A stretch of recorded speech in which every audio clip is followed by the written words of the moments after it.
নমস্কার বন্ধুরা, welcome to paranormal care. আজকের ঘটনাটা 2010 সালে Facebook page paranormal care Facebook page থেকেই এসছে। এই ভাইয়ের সঙ্গে আমার কথোপকথন যেটা হয় ফোনে, আমি ওনার ভাষায় ঘটনাটা তুলে ধরছি। আমার কাছে একটা ইউনিক ঘটনা এটা লেগেছে যে আফটার ডেথ কী কী করতে পারে কোনো এনার্জি যদি বা সোল যদি রিভেঞ্জ অবস্থায় থাকে বা কারোর পিছু নেয়, তাহলে কি করতে পারে। তো চলুন ঘটনাটা আমরা শুনি, বেশি দেরি না করে। নমস্কার দাদা, আমার নাম হচ্ছে সৌম্যজিৎ। বর্ধমান জেলার আমি একটা স্থানে গ্রামে থাকি। 2010 সালে থাকতাম, কিন্তু সেই সময়কার আমি একটা আপনার ফেসবুক পেজটা অনেক দিন ধরেই ফলো করছি। মাঝখানে আমি একটা অ্যাড পোস্ট করেছিলেন যে কারোর যদি কোনো রিয়েল ঘটনা থাকে তো আমাকে শেয়ার করতে পারে। তো সেটাই আমি আপনার সঙ্গে শেয়ার করছি। সেই সময়কার আমার সঙ্গে ঘটা একটা সত্য ভৌতিক ঘটনা, যেটা আমার অনেক কিছুই শিক্ষা দেয় আমাকে এবং অনেক কিছুই বুঝিয়ে যায় জীবনের মানে। আমাদের পাড়ার একজন ব্যক্তি, যেরকম গ্রামের অবস্থা হয়, গ্রামের মধ্যে যে ধরুন বসবাস করি আমরা, একে অপরের সঙ্গে শহরের থেকেও বেশি মেলামেশা করি, কিন্তু সেখানে একজন ব্যক্তি ছিলেন, আমি নাম নিচ্ছি না, খুবই অভদ্র বলতে পারেন। হ্যাঁ, তিনি মারা গেছেন, তবুও বলতে বাধ্য হচ্ছি। মানুষ জীবিত অবস্থায় এমন কিছু কর্মকাণ্ড করে যার জন্যে তার মৃত্যুকেও অনেকে কামনা করে যে এই মানুষটা চলে গেলে ভালো। সেরকম ধরনের চিন্তাধারা আমারও ছিল। জীবিত অবস্থায় ভদ্রলোকের একটু ডিসক্রিপশন দিই। প্রত্যেক দিন বাড়িতে ঢোকার পর ড্রিঙ্ক করে বাড়ির প্রত্যেকটা মানুষের সঙ্গে ঝামেলা অশান্তি, এবং সেই সময় আমরা ধরুন নিজেদের মধ্যে পাড়ার প্রত্যেকটা বাড়ির সেই সময়ের বয়স, সময়ের কথা বলছি 2010-এর, এটা আমি ঘটনা বলছি ধরুন তার ডেথের কথা। তার আগে থেকেই আমরা খেলাধুলো করতাম, ফুটবল, ক্রিকেট, যে সমস্ত খেলাগুলো প্রচণ্ডভাবে অপছন্দ হতেন। বাড়িতে যদি বল ঢুকে যেত, বলটাকে জাস্ট কেটে ফেলে দিত। তো ওনার ওপর অনেকেরই রাগ ছিল। রাগ এই কারণে যে খেলা বুঝতে পারছেন, একটা খেলার জিনিস, মানুষ বাড়িতে যায়, অনেক সময় অনেক কিছু ঘটনা ঘটে, কিন্তু খেলা একটা অদ্ভুত জিনিস, যেটা হয়তো আপনি বুঝতে পারছেন। কিন্তু সেখানে বলকে ফাটিয়ে দেওয়া, নিয়ে নেওয়া, এবং তার সঙ্গে সঙ্গে তার ব্যবহারিক জীবনে প্রত্যেকটা মানুষের সঙ্গে তার শত্রুতা ছিল। এবার আমি 2010-এর একটা বর্ষার সময়কার আসি। সেই দিনটা ছিল সকাল থেকেই প্রচণ্ডই ক্লাউডি ওয়েদার, বৃষ্টিও ধীরে ধীরে পড়ছিল। আমি গেছিলাম ফার্স্টে, কলেজের প্রথম, স্কুল থেকে প্রথম কলেজে গেছি। বাড়ি থেকে অনেকটাই দূরত্ব। ফেরবার পথে শুনি দুপুরবেলা যে অমুক কাকা, আমি নাম নিলাম না, ওনার একটা বাইক ছিল, বাইকে গ্রাম থেকে মেন রোডে বেরোনো, বাড়ি যখন উনি ফিরছিলেন সেই অবস্থায় একটা লরির সঙ্গে অ্যাক্সিডেন্ট হয়ে স্পট ডেথ হয়। ঘটনাটা শোনার পর সত্যিকারের বলতে নেই, মিথ্যা কথা বলবো না, মনে খুব আনন্দ হয়েছিল যে একটা অমানুষ বিদায় হলো। কিন্তু সম্মানের খাতিরে মন থেকে চাই বা না চাই, বাড়ির থেকে যে অনুমতিটা ছিল যে গ্রামের প্রত্যেকটা লোকেরই, সেই গ্রামটার মধ্যে যারা যারা আমরা ওই পাড়ার মধ্যে থাকতাম, তার বডিকে নিয়ে যাব। এবার যেহেতু অ্যাক্সিডেন্টের ব্যাপার, হসপিটালাইজ করা হয়, সেখানে পোস্টমর্টম হয়, সমস্ত কিছু করে টোরে সন্ধেবেলা একটা গ্রামের সন্ধে, বুঝতেই পারছেন যে আপনাদের শহরের থেকে সেই সময়কার সন্ধে অনেক বড় ব্যাপার, মাঝরাত্রিও বলা যেতে পারে। তো আমরা যথারীতি আমাদের সেই সময়ের একটা ঘটনা যেটা হয়, যেটা ঘটনা সেটা পরে বলছি। এখানে প্রত্যেকেরই আলাদা আলাদা সেই সময় বার্নিং ঘাট ছিল, এরকম নয় কমন বার্নিং ঘাট। তো ওনাদের ফ্যামিলির যে বার্নিং ঘাটটা, শ্মশানটা যেটা, সেটা ওনার বাড়ি থেকে 2-3 মিনিটের রাস্তা, আমাদেরও বাড়ি থেকে 2-3 মিনিটের রাস্তা। তো যথারীতি ডাইরেক্ট হসপিটাল থেকে তার ডেড বডিকে আমরা নিয়ে শ্মশানে পৌঁছই। শ্মশানে পৌঁছানোর পর সে সময়ও বর্ষাকাল, যেহেতু ঝিরিঝিরি বৃষ্টি কখনো পড়ছে, কোনো সময় মুষলধারে বৃষ্টি পড়ছে, আবার থেমে যাচ্ছে। তো এটা তো আর বুঝতেই পারছেন, একটা গাছের তলার মতন একটা শেডের মতন ছিল। সেই শেডের মধ্যে আমরা মৃতদেহ দাহ করার বন্দোবস্ত করি, কাঠ ফাটে করে। প্রথম দিকে যখন জ্বালানো শুরু হয়, মানে বডি করা আগুন দেওয়া হয়, ওনারই ওয়াইফ দিয়েছিল, কোনো সন্তান ছিল না। তো আগুন ধরতে একটু অসুবিধে হচ্ছিল, কিন্তু তারপরে যথারীতি আগুন ধরে এবং সমস্ত কিছু শেষ করতে করতে শ্মশানের কাজ প্রায় ধরুন রাত্রি 12টা বেজে যায়। কেন জানি না, আমার নিজের কথা বলি, এই সময় একটা অদ্ভুত ধরনের ফিলিংস হয় যে দেখবেন কোনো কিছু ঘটনা ঘটার আগে না, আপনি যদি কনসাস থাকেন, একটু শান্ত মনে থাকেন, আপনার ভেতর থেকে একটা শব্দ আসে যে কিছু একটা বোধহয় ঘটতে চলেছে। কারণ যে ব্যক্তি মারা গেছেন সেই ব্যক্তি কোনো সাধারণ নয়, সাধারণ বলতে এতটাই অভদ্র ছিলেন। তো এমনিতে সে এরকমভাবে মরে যাবে আর মুক্ত হয়ে যাবে, আর অ্যাক্সিডেন্টের একটা অপঘাতে মৃত্যু বলতে পারেন। তো যথারীতি আমরা শুধু আমি নয়, আমরা যারা গেছিলাম সেই সময় বাড়ি ফিরে আসি। সেই দিনকার মোটামুটি সব ঠিকঠাকই ছিল। বাড়ি এসে স্নান ফান করে খাওয়া দাওয়া সেরে আমি শুয়ে পড়ি। পরের দিন সকালবেলা খুবই জ্বর, মানে খুবই বলতে খুবই জ্বর, 102-এর ওপর জ্বর। যেখানে আমি এবং বাড়ির লোক সন্দেহ করে বৃষ্টিতে ভেজা বা এই ধরনের একটা ব্যাপার ঘটেছে, যার ফলে জ্বর। কিন্তু এটা যে স্বাভাবিক জ্বর নয়। জ্বরের আমরা নর্মালি যেটা ওষুধ খেলাম, যখন না কমাতে, আমি একটু আসল ঘটনার দিকে যাচ্ছি, সেই জন্য কিছু কিছু জিনিস স্কিপ করে করে যাচ্ছি। ডাক্তারের কাছে, আমাদের ওখানকার যে ডাক্তার সেই সময় ছিল, সেও যেটা নর্মালে সমস্ত কিছু দিল, কিন্তু জ্বর আর কিছুতে কমে না। এইবার শুরু হলো, যেদিন আমার জ্বর এলো, পরের দিন যেদিন উনি মারা গেলেন, রাত্রিবেলা আমরা দাহ করলাম, এসে চান পান করে খেয়ে দিয়ে শুলাম। পরের দিন জ্বর, এবং তার পরের দিনের ঘটনা আমি খুব ভালো করে ফিল করতে পারছিলাম। প্রথম দিকে হয়তো ওটা মন দিইনি যে আমার আশেপাশে কিছু একটা রয়েছে যে আমাকে ফলো করছে, কিন্তু যখন সেই দিকে তাকাচ্ছি কেউ নেই। বলে রাখা ভালো, আমার বাড়ির মধ্যে সেই সময় আমার দিদি, আমি, আমার মা আর বাবা এবং আমার ঠাকুমা। নর্মাল না হলেও নর্মাল ভাবার চেষ্টা করি। মনের মধ্যে মনকে এটাই বোঝাই যে যেহেতু লোকটা এরকম ছিল, আমাদের সঙ্গে এরকম ব্যবহার করতো, আমরা খেলাধুলো করতাম বলে, এবং তার মানসিক চরিত্রও যেরকম ছিল, সেই অবস্থাতে হয়তো এটা খুব আমি ওভার থিঙ্কিং করছি, যার ফলে মনে হচ্ছে যে তার মৃত্যুর পরও সে আশেপাশে হয়েছে। কিন্তু ঘটনা যখন এমন একটা ঘটলো, যেটার পরে শুধু আমার নয়, আমাদের প্রত্যেকেরই বাড়ির লোক ধীরে ধীরে সন্দেহটা বিশ্বাসে পরিণত হলো।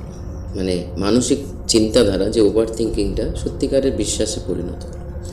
সেটা হলো, দিনে দুপুরে বা রাত্রির বেলাও মনে হতো এই ঘর থেকে এই ঘর কেউ চলে গেল। বাইরেটা ধরুন কেউ আমরা বাবা খবরের কাগজ পড়ছে বা টিভি দেখছে, যাই হোক না কেন, বা কারোর সঙ্গে কথা বলছে, মনে হচ্ছে যে এই ঘর থেকে ও ঘরে কেউ গেল, বা সাইড থেকে দাঁড়িয়ে কেউ শুনছে। এই সমস্ত জিনিসগুলো আমার সঙ্গে বেশি হতে লাগলো। এবং এমন একটা সময় এলো যেখানে ধরুন জ্বর তো ছিল, জ্বরটা কমছে, এবং তখন একটু কম বয়স, বুঝতেই পারছেন। তো সেই অবস্থায় কলেজ যাওয়া, কলেজ থেকে আসা, খেলাধুলো, পড়াশোনা সব কিছুই চালিয়ে যাচ্ছিলাম। কিন্তু একদিন রাত্রিবেলা যেটা ঘটলো, আমি যখন রাত্রিবেলা আমাদের গ্রামের সাইডে বাথরুম, সেই সময়, এখন তো আমি শহরে থাকি, কিন্তু সেই সময় বাড়ির থেকে একটু বাইরে, মানে বাথরুমটাকে আগেকার দিনে মানুষেরা খুব অশুভ মানত বলে বাড়ির থেকে বাইরের দিকে বাথরুম ছিল। যথারীতি আমার টয়লেট পাই, আমি যাই, গিয়ে যথারীতি সেই যেরকম আমাদের লাইটিং সিস্টেম ছিল সেই অনুযায়ী যাই, জল নিয়ে যাই, বাথরুম করছি। একটা স্পষ্ট, এখনও সেইটা যেটা আপনাকে আমি বলছি, স্পষ্ট অনুভব করেছিলাম সেই সময়, ঘাড়ের মধ্যে একটা কেউ নিঃশ্বাস ফেললো, আর এই কথাটা ফিসফিস করে আমার কানে এলো, তোরা আর খেলছিস না, বল কিন্তু পাবি না। এই কথাটা শুনে আমি যখন ঘুরে তাকাই, উনি বললে বিশ্বাস করবেন না, সেই সময়ের জন্যে আমার যে কী অনুভূতি হয়েছিল আর কী শারীরিক মানসিক দশা হয়েছিল। আমি তখন বাথরুমে না করে, অর্ধেক বাথরুম করে দৌড়ে ঘরে চলে আসি, কারণ গলাটা খুব চেনা ছিল। পরের দিন আমি মা বাবাকে এবং দিদিকে আমি শেয়ার করি ঘটনাটা, এবং যেহেতু তারা বিশ্বাস করতে বাধ্য হয়, যেহেতু তাদেরও সঙ্গে এরকম না হলেও কিছু 19-20 ঘটনা ঘটতে থাকছিল, যে কেউ চলে যাচ্ছে, তারপরে হচ্ছে রাত্রিবেলা চলাফেরার শব্দ, খসখসে আওয়াজ, গলা খাকুনির শব্দ, এবং প্রত্যেকটাই ইঙ্গিত করছিল যে আগুলি ঘটনা ওনার মৃত্যুর পর, এবং আমার সঙ্গে কিছু অস্বাভাবিক, তাদের সঙ্গে এই ঘটনাগুলো ঘটছিল এবং আমার সঙ্গে কিছু অস্বাভাবিক। এরকম চলাকালীন আমি একদিন রাত্রিবেলা একটা স্বপ্ন দেখি। স্বপ্নটা হচ্ছে এরকম যে আমি দেখছি আমি শুয়ে রয়েছি আমারই বিছনায়, উনি আমার বাড়িতে এসেছেন। বাড়িতে এসে ডাইরেক্ট, মানে আমি স্বপ্নের মধ্যেই দেখছি যে আমার আশেপাশে কেউ কোথাও নেই, মানে ঘরটাই খালি আছে, ঘরটা বাদে যেটা ফিল করতে পারছি ঘরটা ঘর, আর কোনো বাড়ি নেই। উনি আমার সামনে দাঁড়িয়ে একটা অদ্ভুত দৃষ্টিতে আমাকে দেখছেন এবং মুচকে মুচকে হাসছে, যে এটাই মানে সেই সময় যে সাউন্ডটা আমার কান, মানে আমি স্বপ্নেতে অনুভব করি, এবং সেই সময় বলতে পারেন আমার যেটাকে আপনারা, মানে আমরা বলি বোবায় ধরা, স্লিপ প্যারালাইসিসের মতন হয় কিছু সেকেন্ডের জন্যে, যতক্ষণ স্বপ্নের মধ্যে থাকি আমি, যে এবার তোকে আমার কাছ থেকে কি বাঁচাবে। যখন আমার অ্যাক্সিডেন্ট হয়, আমি মরে যাই, তুই চিন্তা করেছিলিস না, মানুষটা বিদায় হলো, আমি তোকে ছাড়ব না। এই বলে স্বপ্নটা আমার ঘুমটা ভেঙে যায় এবং স্বপ্নটা ভেঙে যায়। এরকম চলতে থাকে এবং দিন দিন যেটা আমি দেখছিলাম, আমার খাওয়া দাওয়ার ইচ্ছে কমে আসে, আমার শারীরিক, সেই সময় প্রচণ্ডই স্বাস্থ্যবান ছিলাম,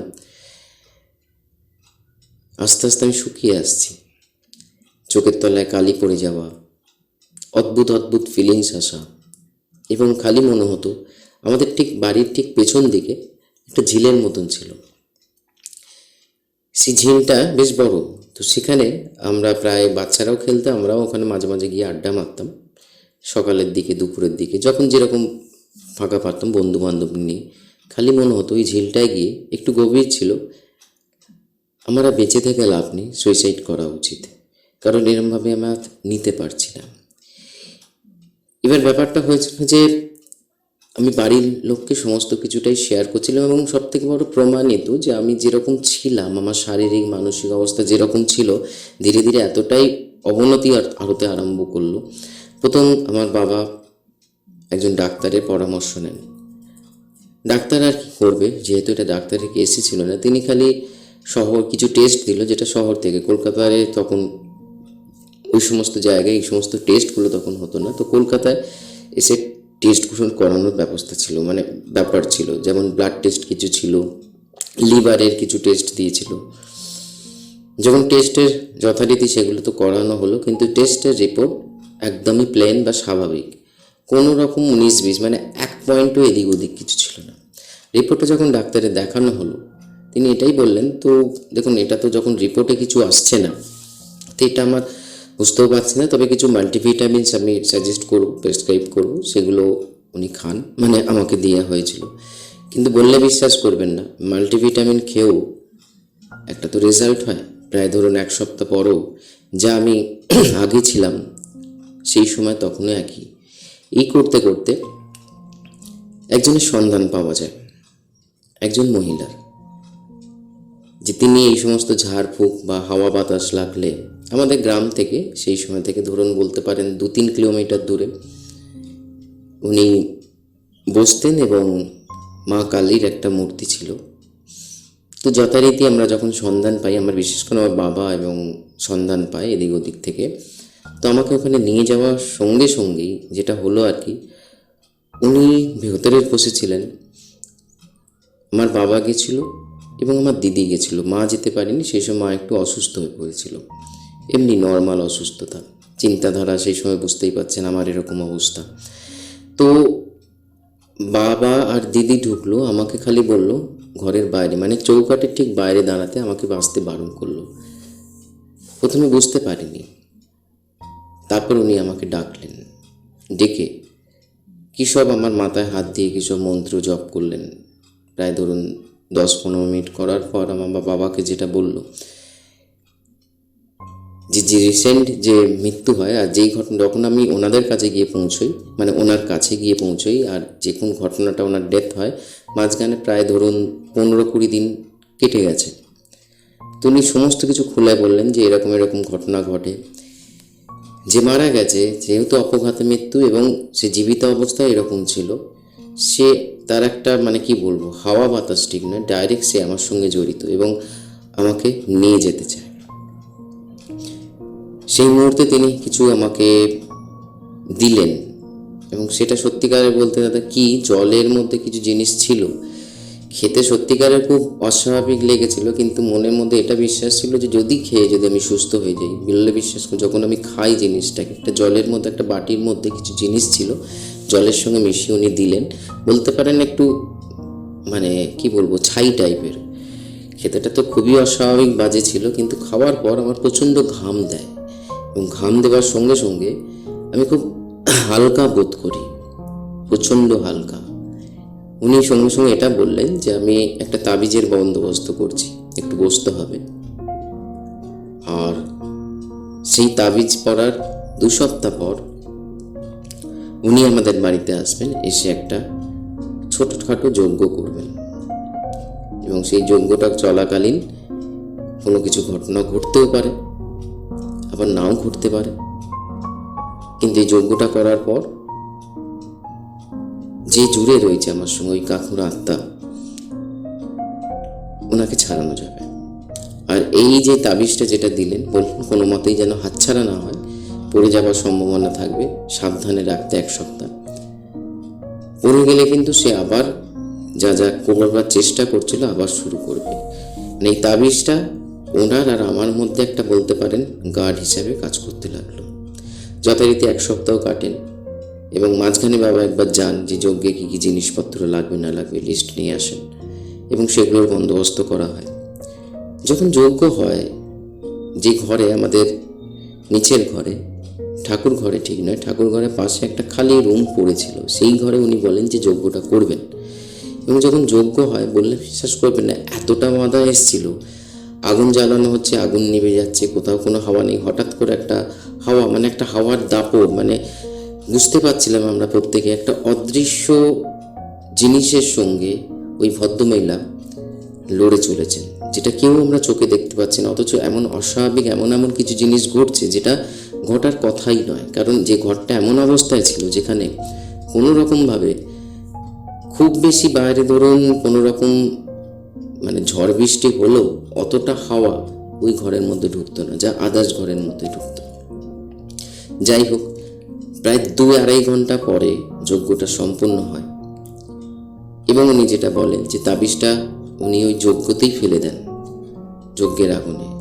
তারপর থেকে আমাকে আর একটা তাবিজ উনি ধারণ করতে বলেন। এটা বলেন যে এই তাবিজটা যতদিন থাকবার থাকবে, তারপর যেদিন এই তাবিজটা কোনো কিছু বলতে হবে না, নিজের থেকেই খুলে যাবে, সেদিন সমস্ত জানবি, মানে আমাদের বাবাকে বলে যে সমস্ত কিছু ক্লিয়ার হয়ে যায়। তো বললে বিশ্বাস করবেন না, তাবিজটা 1 সপ্তাহ নয় 10 দিনের মতন ছিল এবং তারপর থেকে আমার শারীরিক উন্নতি আরম্ভ হয়। আমি ধীরে ধীরে চেহারা ফিরে পাই, কাজের ইচ্ছে, খাবার ইচ্ছে, কলেজ যাওয়া শুরু করি এবং দিন যেরকম স্বাভাবিক কাটছিল আগে সেরকমইভাবে কাটাতে থাকি। এই ছিল দাদা আমার সঙ্গে ঘটে যাওয়া একটা ঘটনা, যে আমার জীবনে বিশ্বাস তো করতাম এই সমস্ত জিনিস আছে, কিন্তু নিজের জীবনের সঙ্গে ঘটবে সেটা আমি আগে মানে কখনো কল্পনা করতে পারিনি। আর এটা থেকে এটা প্রমাণিত হয়েছে যে আমি বিশ্বাস করি যে মানুষ জীবিত অবস্থায় যেরকম থাকে, মৃত্যুর পর যদি সে কোনো রকমভাবে আটকে যায় কোনো জায়গায় আমাদেরই এই পৃথিবীতে, তাহলে তার স্বভাব চরিত্র সেরকমই থাকে যেরকম জীবিত অবস্থায় ছিল। হয়তো সবার ক্ষেত্রে না, কিন্তু কিছু জন এই জগতেই আসে শুধু খারাপ করতে, তার মৃত্যুর পরও সে খারাপটাই করে। তো ফ্রেন্ডস, এই ছিল ঘটনা আজকের। আপনার বলে রাখি, আপনাদের সঙ্গে যদি জীবনে কোনো ঘটনা থাকে আমাকে হোয়াটসঅ্যাপ নাম্বারে ডেসক্রিপশন বক্সে দেখুন দেওয়া রয়েছে 8336927759, ওখানে লিখে পাঠাতে পারেন, ভয়েস করে পাঠাতে পারেন। যদি সেটা সত্যিকারের ঘটনা হয়ে থাকে, আপনার শোনা বা আপনার সঙ্গে নিজের সঙ্গে ঘটা, এবং আপনার পরিবার, বন্ধুবান্ধব কারোর সঙ্গে যদি এরকম ঘটনা থাকে নিশ্চয়ই শেয়ার করুন। আমি এই চ্যানেলে নিশ্চয়ই শেয়ার করব, কারণ এই ঘটনারা আরও মানুষের, যারা এই সমস্ত জিনিস বা এই সমস্ত শক্তিকে বিশ্বাস করে যে মৃত্যুর পরও একটা জীবন আছে এবং তারপরে কিছু অদৃশ্যভাবে অনেক কিছুই ঘটতে পারে, তাদের জন্য অ্যাওয়ারনেস একটা ভিডিও হবে। আমরা প্রত্যেকেই সজাগ থাকতে পারবো। নমস্কার।